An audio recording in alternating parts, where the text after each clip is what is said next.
ታምራት ሰላም ነው? እንዴት ነህ? አለና ማን አለን አልሐምዱሊላህ። ደህና ነህ? ደህና ነኝ። ጥያቄ ነበረኝ። እሺ ጥያቄ ምንድን ነው? ጥያቄ በአንተ አስተሳሰብ ያኔ ከሙስሊም ውጪ ገነት የሚገባ የለም ብለህ ታምናለህ አይደል? አዎ። እሺ እኔ ክርስቲያን ነኝ። እኔ ምንም ኃጢአት አልሰራሁም። እንዴት ሲኦል ልገባ እችላለሁ? ስንት ዓመት ነው ልጅ? መልስልኝ ጥያቄውና ደግሞ ሌላ ጥያቄ አለኝ። እሺ መልስልሃለሁ። እኔ ክርስቲያን ነኝ ስትል ጊዜ ክርስትና ደግሞ እምነቱ ምንድነው ከተባለ አምላክ ኢየሱስ ክርስቶስ አምላክ ነው ብለህ ታምናለህ አይደል? አዎ አምናለሁ። ይሄ ትልቁ ኃጢአት ነው። ትልቁ ኃጢአት በእስልምና አስተምህሮ በአምላክ ላይ ማጋራት ነው። ማስረጃ አላህ ሲናገር ኢነ ሽርከ ለዙልሙን ዐዚም ይላል። በአንዱ አምላክ ላይ በአላህ ላይ ማጋራት ወይንም አላህን መካድ ትልቁ ኃጢአት ነው። ገብቶሃል? ኃጢአት አልሰራህም ስትል ጊዜ ተሳሳትክ ማለት ነው። ክርስቶስ እኔ ሰው ነኝ ብሎ ሳለ አይ አምላክ ነው ማለትህ ትልቅ ኃጢአት ነው። ዮሐንስ ወንጌል 8 ቁጥር 40 ላይ ኢየሱስ ክርስቶስ እኔ ከእግዚአብሔር የሰማሁትን እውነት የምነግራቸው ሰው ነኝ አለ። አንተ ሰው ነው ብለህ ታምናለህ? ኢየሱስን ታምራት? ፍጹም ሰው ፍጹም አምላክ ነው ብዬ አምናለሁ። ኢየሱስ ክርስቶስ ግን ይሄን አላለም። እኔ ሰው ነኝ ብሎ ተናግሯል። ጥሩ ነው እሱ። ነገር ግን እኔ አምላክ ነኝ አላለም። በፍጹም አምልኩኝም አላለም። ግን ታመልከዋለህ። ይሄ ኃጢአት ነው። ሞትን ድል አድርጎ እንደተነሳ ታውቃለህ? ሞትን ድል አድርጎ አልተነሳም። አምላኩ ነው ያስነሳው። እንደ መጽሐፍ ከሄድን እንኳን ባያስነሳው አምላኩ ምን ይሆን ነበር የሚለውን መጽሐፉ ሲነግረን በስብሶ ይቀር ነበር ይለናል። እና አምላክ አይሞትም ደግሞ ይሄ ልታውቅ ይገባል።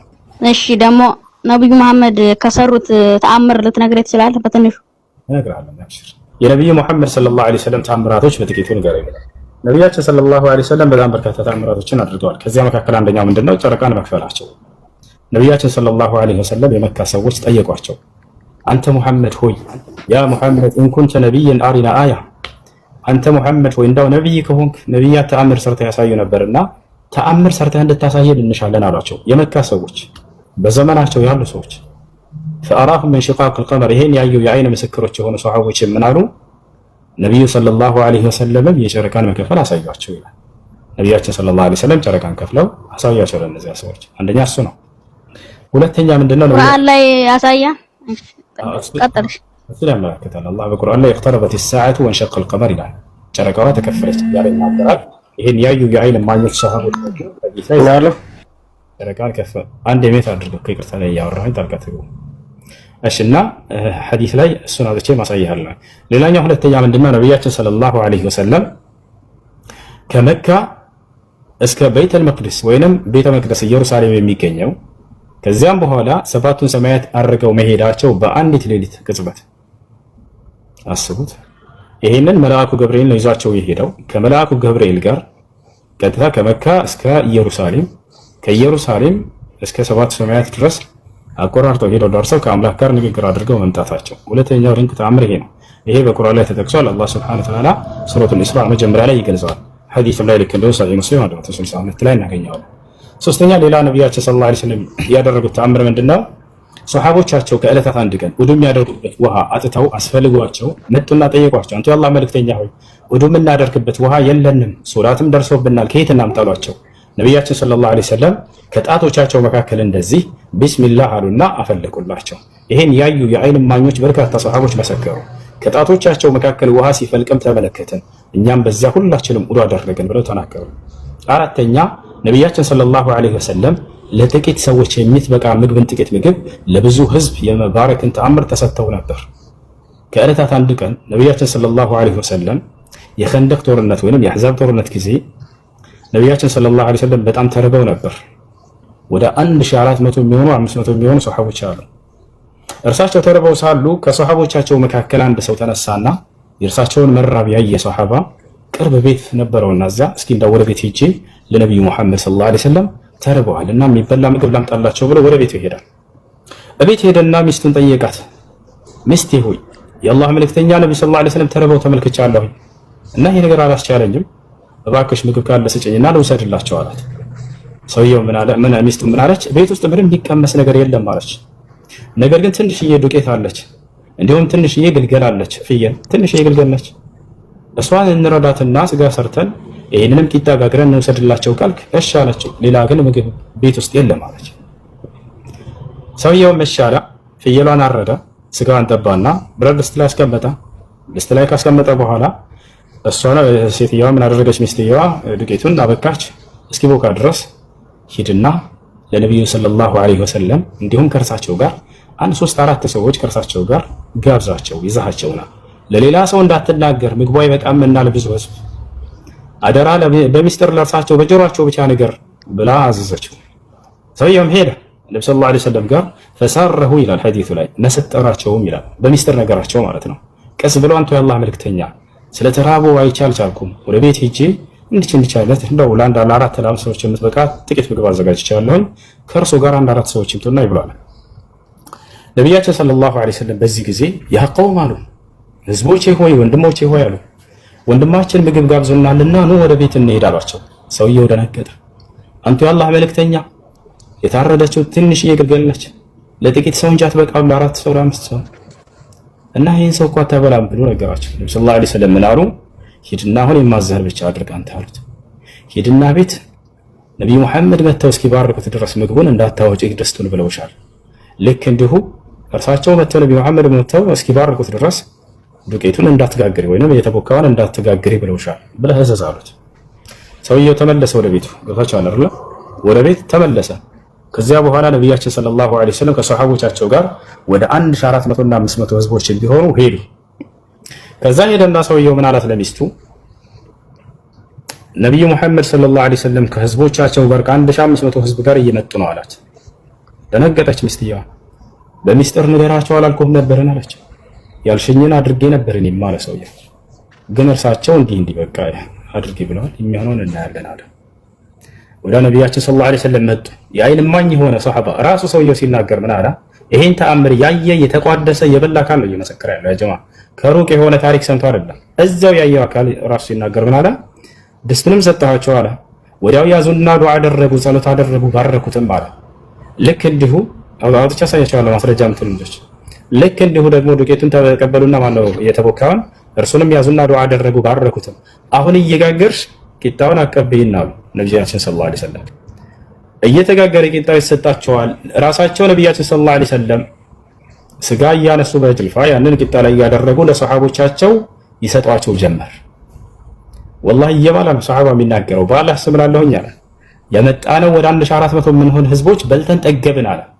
ነገር ግን ድስቱ ስንመጣ እንደነበረ ነው፣ ምንም እንኳን አልጎደለም ነበር አለ። የተቦካው አልጎደለም ማለት ያሰላ ለጥቂት ሰው የሚበቃን ምግብ ለብዙ ህዝብ የመባረክን ተአምር ተሰጥተው ነበር ነብዩ ሰለላሁ ዐለይሂ ወሰለም። ይህ ካደረጉት ተአምር ነው። ሌላ ተአምር ነቢያችን ሰለላሁ ዐለይሂ ወሰለም የሚበሉት ምግብ የሰው ልጆችን ቋንቋ አውጥቶ ተስቢህ ያደርግ ነበር። ይሄን ታውቃላችሁ? ይሄንንም ያዩ የመሰከሩ የአይን እማኝ ራሳቸው ሰሃቦች ናቸው። አቡበከር ስዲቅ እና አብዱላህ ኢብኑ መስዑድ እና አሊ ኢብኑ አቢ ጣሊብ ይሄን ሁሉ መስክረዋል። የሚበሉት ምግብ ወደ አፋቸው ሲያነሱት የሰው ልጆችን ቋንቋ እያወጣ ሱብሃንአላህ ሲል እንሰማ ነበር አሉ። የሚገርማቸው ሱብሃንአላህ አልሐምዱሊላህ አላሁ አክበር ይል ነበር። ይሄን እየሰሙ ሰሃቦች መስክረዋል፣ ይደነቁ ነበር። ነቢያችን ሰለላሁ ዐለይሂ ወሰለም በጣም በርካታ ተአምራቶችን አድርገዋል። ከዚህም ውጭ ነብዩ መሐመድ እንደማንኛውም ሰው መካ መዲና ተወልደው ወደ ነብይነት የተቀየሩበትን በደንብ እንድታስረዳ ይፈልጋል። ነቢያችን ሰለላሁ ዐለይሂ ወሰለም የተወለዱት የት ነው? መካ ላይ ተወልደዋል። ከዛ ወደ መዲና ስደት አድርገው መዲና ላይ ኑረው እዚያው አርፈዋል። ነቢያችን ሰለላሁ ዐለይሂ ወሰለም እንዴት ወደ ነብይነት ተቀየሩ ነው ልጁ ጥያቄው። ነቢያችን ሰለላሁ ዐለይሂ ወሰለም ከልጅነታቸው ጀምረው እስከ 40 ዓመት ድረስ ቆይተዋል። በዚህ ጊዜያቸው አምላክ ከእርሳቸው ጋር ምንም አይነት እንክብካቤ አላደረገም ወይ ወደሚለው ስንመጣ ጊዜ ላ አድርጓል። ገና ጨቅላ ሕፃን ሳሉ ገና የ3 ዓመት አካባቢ ልጅ ሳሉ ወደ እርሳቸው መልአኩ ገብርኤልን አምላክ አላህ ልኮ እንክብካቤ አድርጎላቸዋል። ትልቁ እንክብካቤ ምንድን ነው ከአምላክ ከተባለ ከኃጢአት መጠበቅ ነው። እርሳቸው ላይ ሰይጣን ስልጣን እንዳይኖረው ማድረግ ነው። ይሄ ነው አይደል ትልቁ እንክብካቤ አምላክ የሚያደርገው። አዎ ይሄን አድርጎላቸዋል።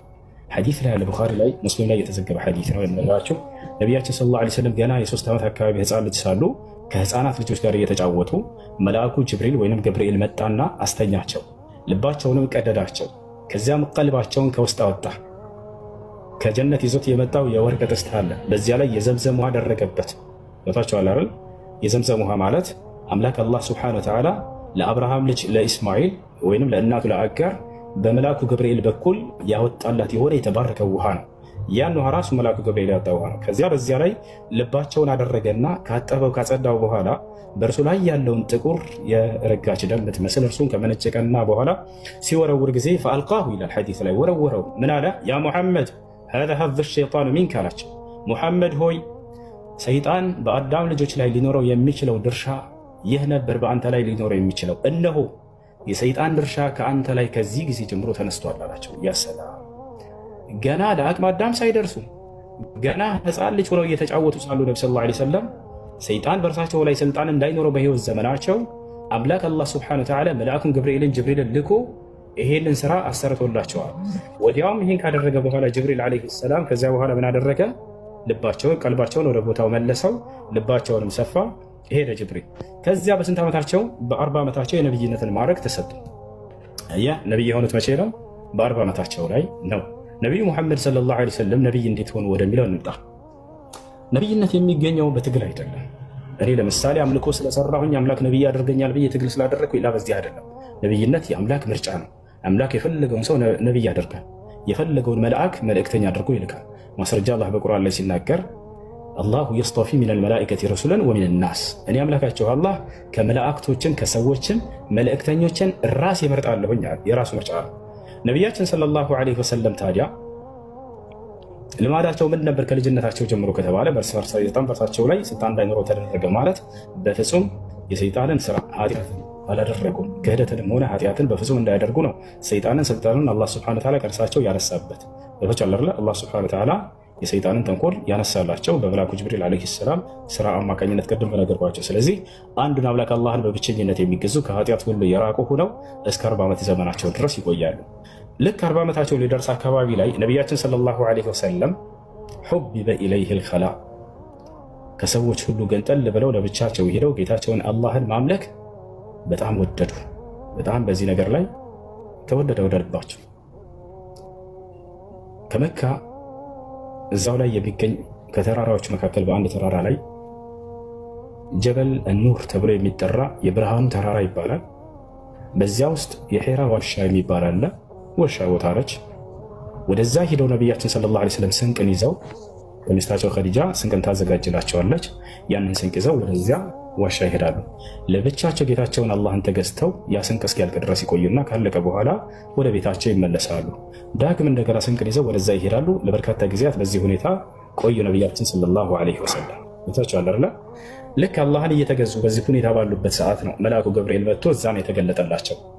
ፈጃአሁ መለኩል ሐቅ ወሁወ ፊ ጋሪ ሒራ ኢላል ሐዲስ ላይ የእውነትን መልአክ ወደ እርሳቸው መጣ። በሒራ ዋሻ ውስጥ ተቀምጠው አላህን እየተገዙ ሳሉ ማለት ነው። ገብቷችኋል?